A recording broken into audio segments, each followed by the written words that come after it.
Hello, my dear students. Today we are going to discuss chapter number 11, The Village Blacksmith. I'll explain this poem to you. It's written by Henry Wadsworth Longfellow. So, have you ever seen a blacksmith at work? A blacksmith shapes iron into something useful and strong. Read the poem to find out how the blacksmith's life of hard work and honesty can be an inspiration to us. Blacksmith is a person who works on iron. Lohar. Under a spreading chestnut tree, the village smithy stands. The smith a mighty man is he, with large and sinewy hands, and the muscles of his brawny arms are strong as iron bands. In this stanza, the poet is telling us that this village blacksmith, he works under a chestnut tree, and he is a very mighty man, he is a very strong man. He has large hands and sinewy hands, which means muscular, lot of muscles in his hands, and the muscles of his brawny arms. Brawny also muscular. Muscular means very, like when people go to gym and they develop muscles, so that kind of body he has muscular hands and muscular arms, which are as strong as iron bands.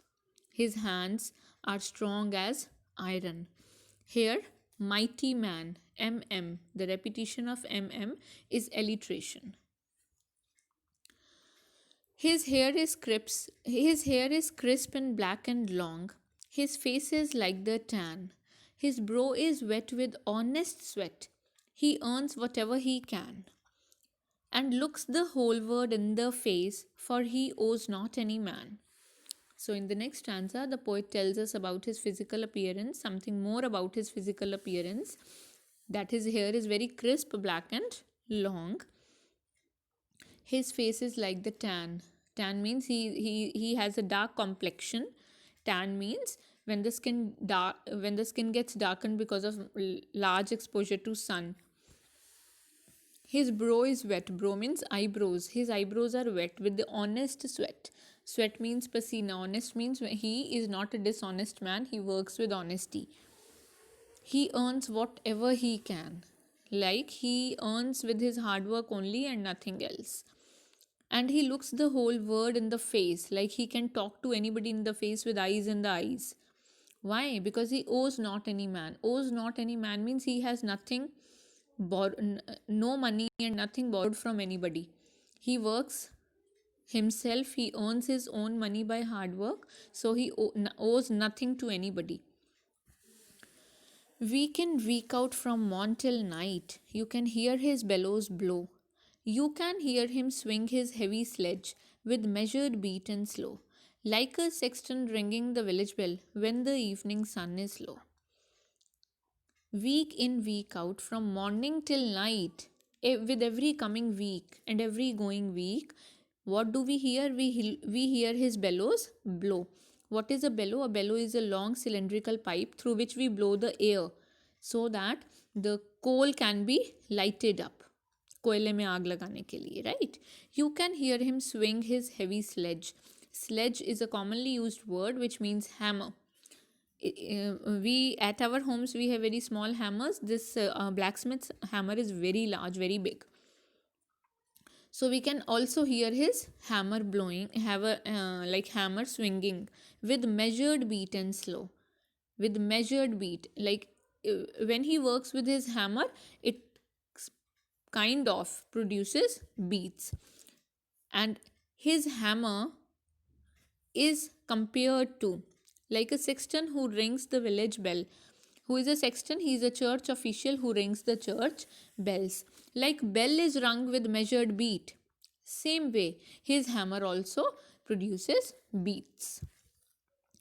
And children coming home from school look in at the open door. They love to see the flaming forge and hear the bellows roar and watch the burning sparks that fly like chaff from a threshing floor. When the children they pass by his shop, when they are coming back from school and they look inside, they love to see the flaming forge. Children love to see the flaming means with like a lot of fire. forge is bhatti, aag ki bhatti, right?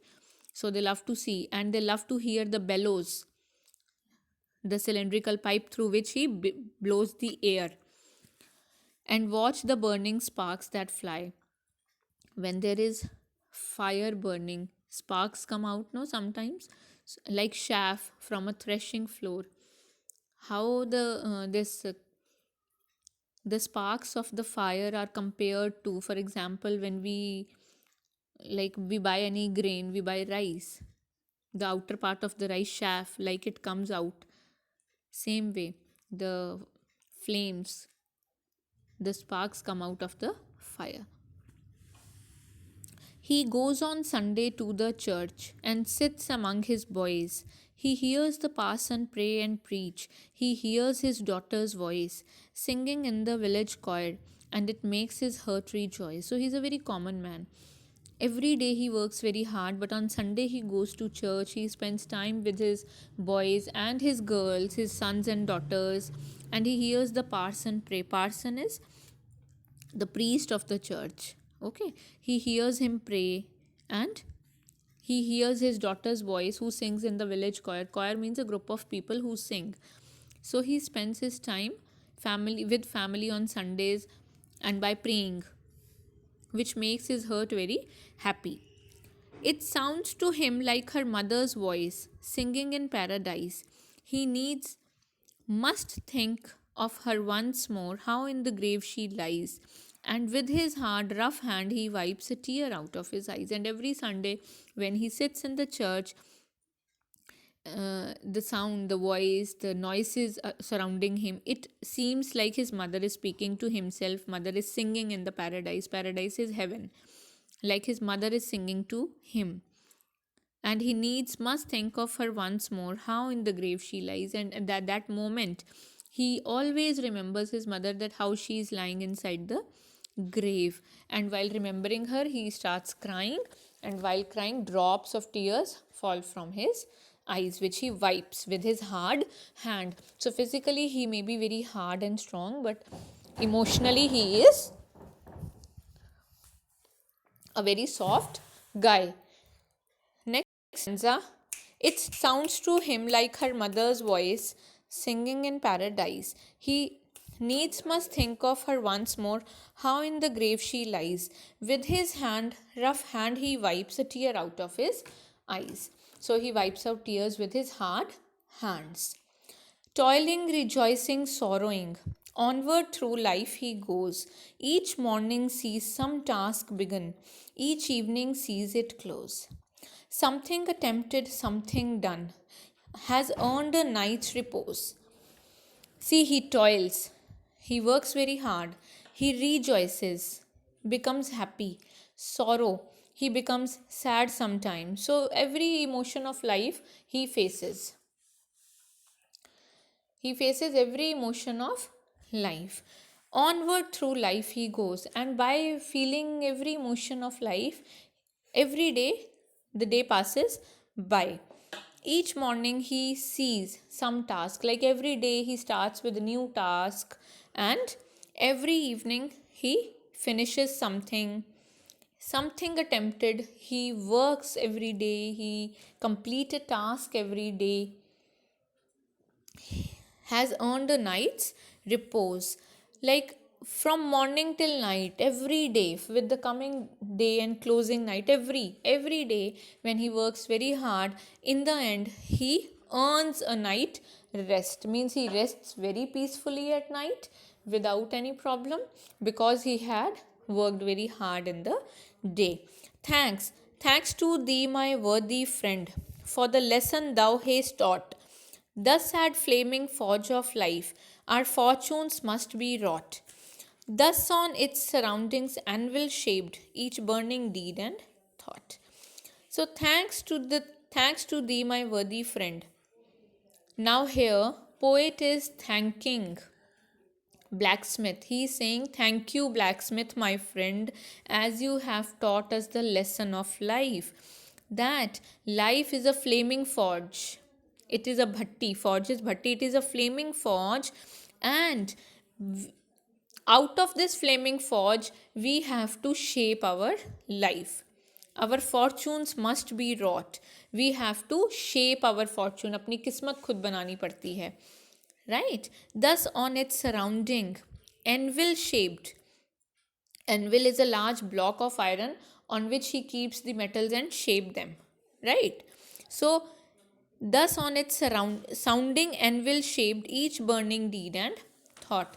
Like when a metal is kept on the anvil and it is hammered to shape, same way our thoughts are put on the anvil, right? And we hammer it, like we are honest or we are dishonest, according to that we shape our fortune. Every thought depends upon how we think, right? So in the last stanza, the poet is thanking blacksmith for giving us a valuable life lesson to be honest, to work hard so that we get a good night's sleep and spend our life thoughtfully.